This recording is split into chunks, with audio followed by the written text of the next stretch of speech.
every other Vulcan. I mean, I just want to know what we're going to be ready. Oh, wait, we're going live. Here we are. Welcome once again to Trekkers Delight. Like, literally, my mic falls down just as we go live. Hi, everybody! Why is that person not even moving behind you? That's what you're paying attention to? On a scale of 1 to 10. Oh my god, no. Love that baseball and the teacup, like clearly TNG DS9 fans. So. This was a nice touch. The moans. No, everybody, this is actually one of the main screenwriters for Prodigy, so we are super excited to hear from you. And No one also, listens. I'm a little embarrassed for being as critical.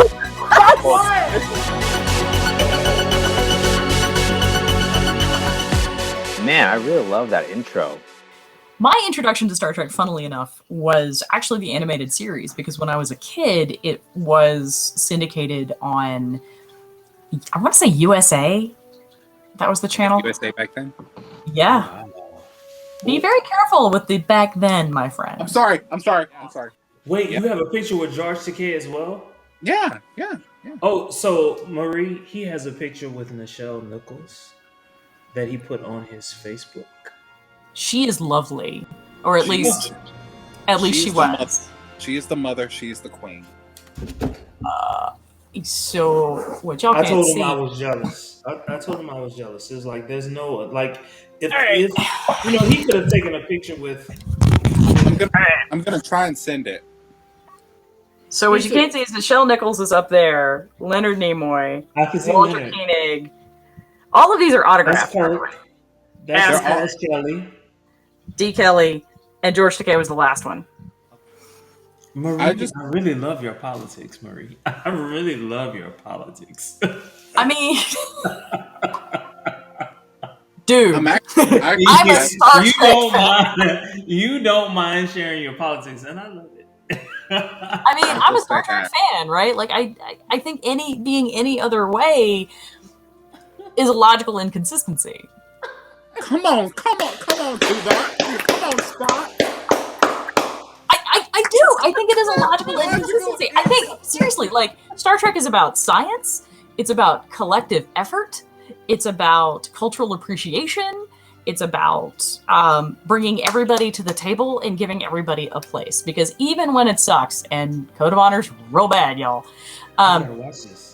You really don't. Like a heterosexual relationship between Michael Burnham and Book.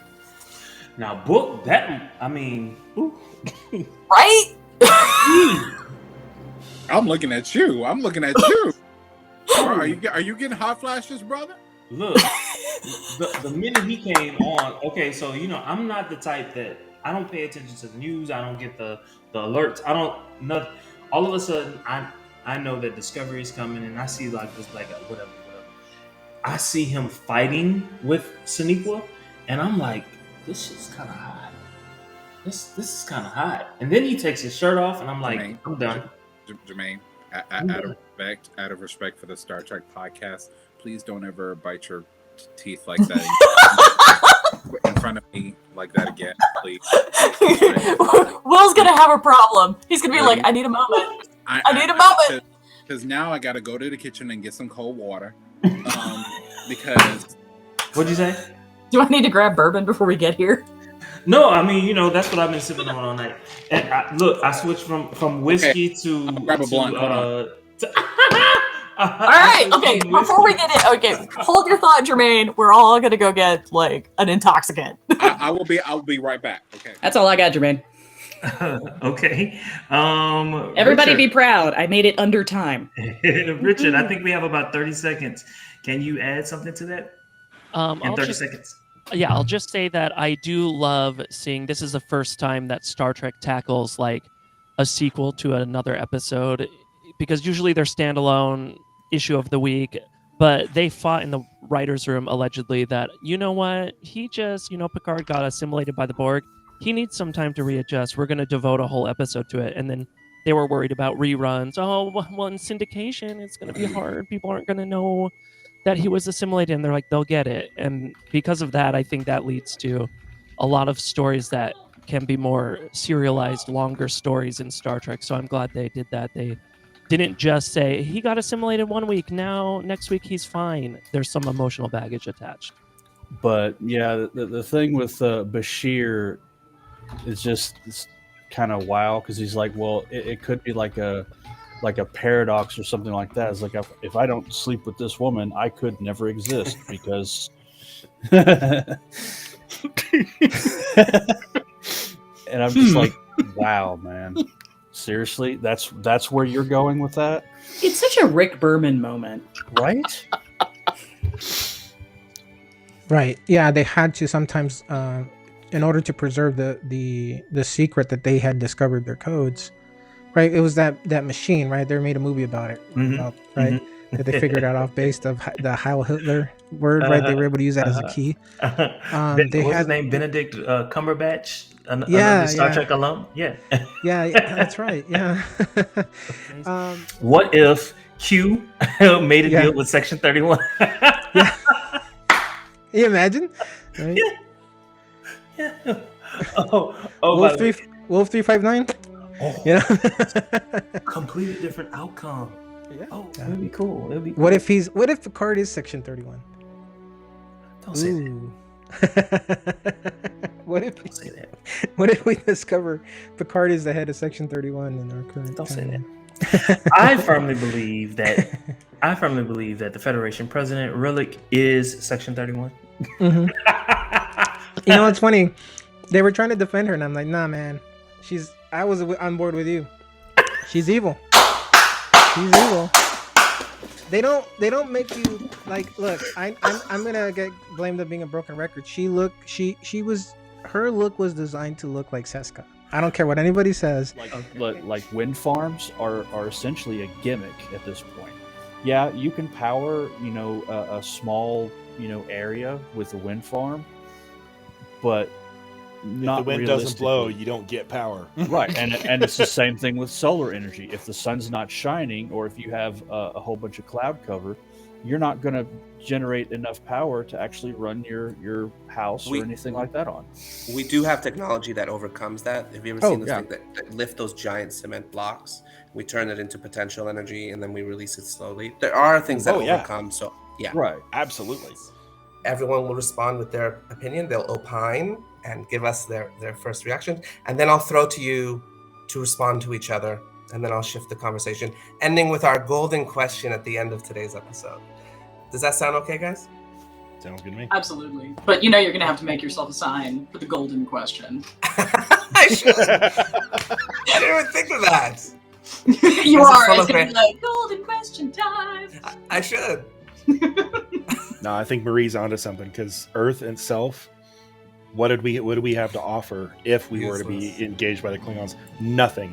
We'd have metallurgy. Okay. Wait.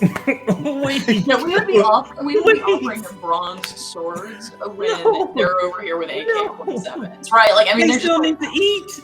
They still need to eat. You know what I'm saying? They're clearly handling that on their own. But they eat. Yes, they do. Yes, they do. But look, that's the whole point of an empire. An empire is really trying to colonize so that they can get access to resources. What resources do we have? I mean, you know what I'm saying? We are plentiful in natural resources. That's what they need. That's presupposing that there are natural resources that are useful to Klingons. And when we're dealing with a species that's evolved in a completely different environment, so different that it's literally another planet, there's nothing that guarantees that we're going to have a certain commonality of resource, technological direction. That's right. And because we don't know, because we don't know, we can't say no. We can't say no. This can't happen. I mean, again, that's why this is what if. Right? Would the Klingons have found like baby Earthers like useful? And I don't know the answer to that. All right. So this was like something that I heard in the show. The hologram of Janeway says, "What would the real Janeway do? She would clean house." Like, do you remember that moment? Like, yeah. When I don't know, I'm calling them tentacles. When the tentacles were all over the ship, and she was like, what would the real Janeway do? So, like, Brandon, do you remember that moment? I do. What were you thinking in that moment? Honestly, my first thing is, Janeway wouldn't clean the house. She'd in a way, but not in that way. I don't know. I'm like, Janeway's more of a I'd see her going to town with a phaser. I mean, remember the what was it, macrocosm? The macro virus. That's what I remember Janeway for. Not let's clean that. Nah. Did anybody else think that Mechleth was really huge? And I kind of yeah, I'm kind of sitting here like, are you compensating for something, Dal? Like, are you? It was shiny and huge. It was large. I swear, I'm an adult. At least it was the right shape. The right shape. Yeah. It's got that going for it over Disco's Bat Left. It does. Hold on. 2 years ago, y'all were giving me hell about what my hair should be, and now. So yeah. Now that reminded has that become your signature move? That has become a signature move. That and the I done told you. In the water. Yeah. Hello. Do you understand the words that are coming? I think mine's gonna be like this, just like I'm listening. And that's yours. That is literally yours. Oh my gosh, she stole her hair from the production set. Apparently, we've got receipts. Look, if Bill Shatner stole his toupee, then why can't Auntie take her wig? Will Shatner has a toupee? What that man needs is some toothpaste. His breath is so rotten it's causing a receding hairline to the back of his head. Y'all,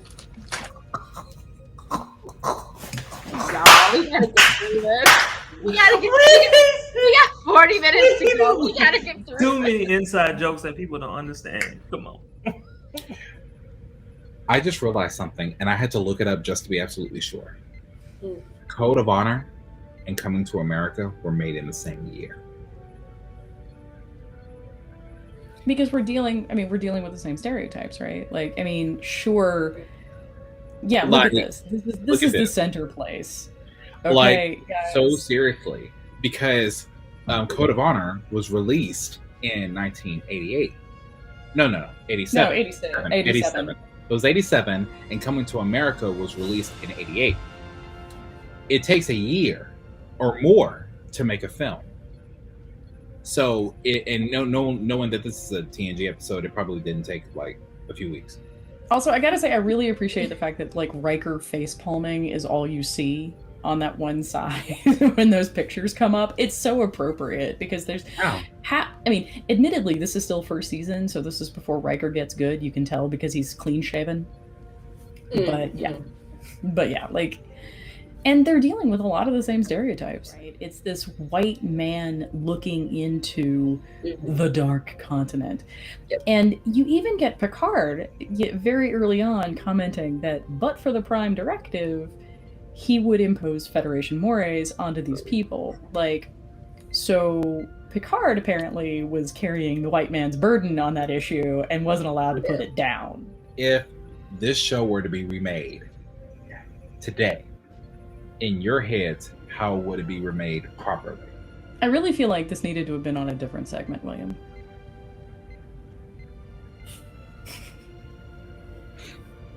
I really can imagine Jermaine's face right now. Like, getting back from that question in our chat. I don't know how. Like, I mean, you really just need to you just need to take the script and burn it in the back. Like, I mean, I mean, because it's like if they have the unmitigated goal to go and screw up the Klingons in Discovery, I want to know how could they possibly. So I'm gonna need unmitigated gall one more time though, like before we move on. So short of just unmitigated goal. Yeah. So short of just. Which Trek episode, any episode for a short time, stood out to you as far as representation goes? There were a couple actually. The first is the Outcast in TNG, which is an interesting episode that I hope we cover in this segment, because I think it started out as a metaphorical exploration of what it meant to be gay and how society perceived that and handled it, but I think actually ends up as a much more interesting conversation about being trans and transness. And then, of course, there's everybody's favorite Jadzia Dax Deep Space Nine episode, which I believe is Reunion is the name. I think so. Yeah. Yeah. That was right around the time when Marie was kind of sorting out her own sexuality and was like, hey, that looks like a good idea. Yeah, let's get with the Borg Queen, see what happens. Not gonna lie. Not gonna lie. Oh, wow. Wow. I wasn't ready. Okay, Jermaine, which episode stood out to you the most in terms of representation?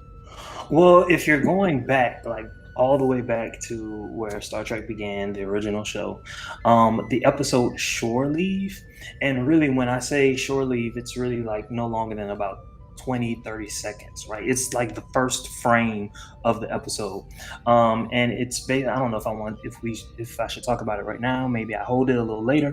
Give just a little bit, and then we'll get into it later. So basically, Kirk is sitting at the captain's chair and his back is hurting, and he knows that Spock is standing behind him. So he basically says, "Oh yeah, Spock, massage my back," and then something else happens. I'll leave it there. Ooh, I love tea. If you guys know me, you know I love tea, preferably Earl Grey. So I would say, y'all should have known I was going to go there with that. This is my shocked face. I characterize that there is a benevolent nature to the galactic organization known as the Federation. Without it, there would be a lot more suffering in the universe, and that it's a historic joining of a peoples in which their resources are divided as to their needs. Their health is much better. Their life expectancies are longer. They have one unified military, so they're not like able to sort of have the same types of wars and problems and conflicts. You have a unified raison d'etre, which is to seek out new worlds, seek out life, seek out new civilizations. And so to that effort, as a galactic civilization, you share knowledge and understanding with each other in a council with a pseudo-military, as the Starfleet is. The actual militaries, like the Mako and the Enterprise and stuff like that, they do have their own like native Earth militaries, but they're different than their space forces, which has been subsumed by Starfleet. But I guess I just always entered the form in that way. So when you say things like benevolent, then there's this, realm of possibilities where we can do this and do that. I agree with you. And in a world in which everyone was like the Federation, the world would be a better place, except there are those disgruntled anti-federalists who are always portrayed as outside the norm, and so are at some point casted as... Now, of course, Star Trek in its later shows does a better job of the ambiguity of who's right, who's wrong, and who's really making the right call. But it's also, so it's skewed, and you are, to no fault of your own, just had an entry point so early that your admiration, like I said earlier, for it kind of drove your perceptions. Wait, Jason, on a scale of 1 to 10, how serious are you being right now? I gotta know. I'm serious, dude. You got like 10 out of 10 serious, or picking on Michael serious? Which one? There is no temperature in space. It's not cold. What are you serious? Okay, wait. Who is somebody? Oh dear God! It just got better. Because you said his name. Welcome to the party, Michael. No, that is not how we're going to end the episode, because Keith actually has like a legitimate news update. He knows shit, and we should possibly like convey that knowledge. That's my favorite line. He knows shit. It's just like a black and red mound. It's like. Why are you describing yourself? What the hell? Hello from Manhal. Hey, Virgil. Hey, Virgil. Welcome. Hello, Virgil. Welcome. Who are you?